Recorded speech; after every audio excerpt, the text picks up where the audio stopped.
Hi, my name is Dr. Pecoraro. I'm a chiropractic physician in Westfield, New Jersey. Today I wanted to ask you the question, is your religion just a philosophy to you? Because for many people I think it is. It's a way of living for them, a way that they feel will be better for them, a good way to live.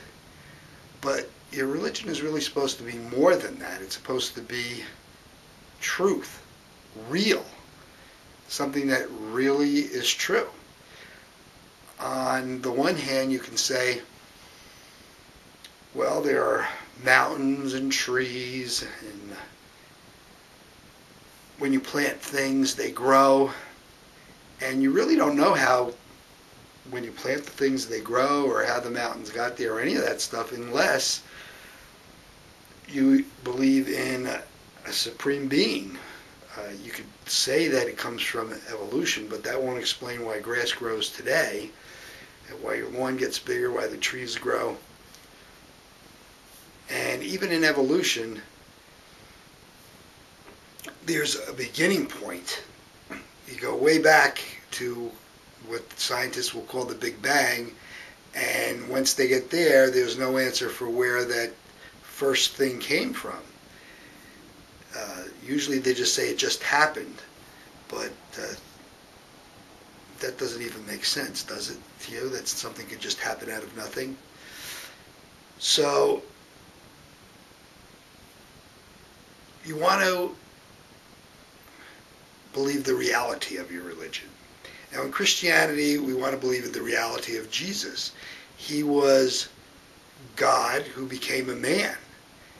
And he was a real person just like me and you. You could touch him, you could talk to him, you could believe he was God or not believe he was God. And if you believe he really rose from the dead, it makes a lot bigger difference than if it's just a philosophy. I mean, if you knew someone, think about it, if you knew someone, a friend of yours, and he died, and then a few days later he came back to life, and he had said he was going to do this ahead of time, you'd be more apt to live in a different way than if it was just a philosophy.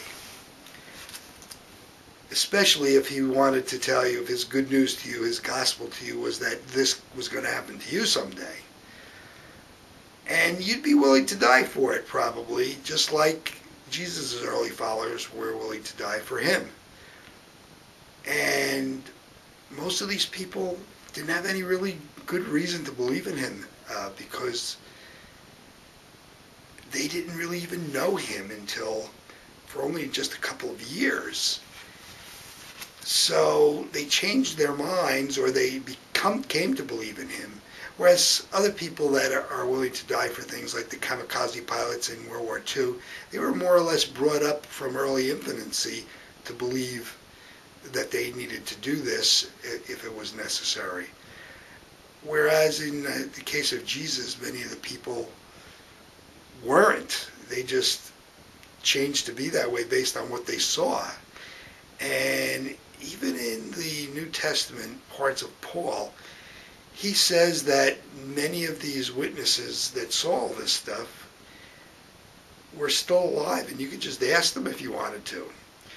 So try to live, if you really believe in your religion, try to think of it more as a real thing than just a philosophy. And I think you'll find yourself living your faith differently.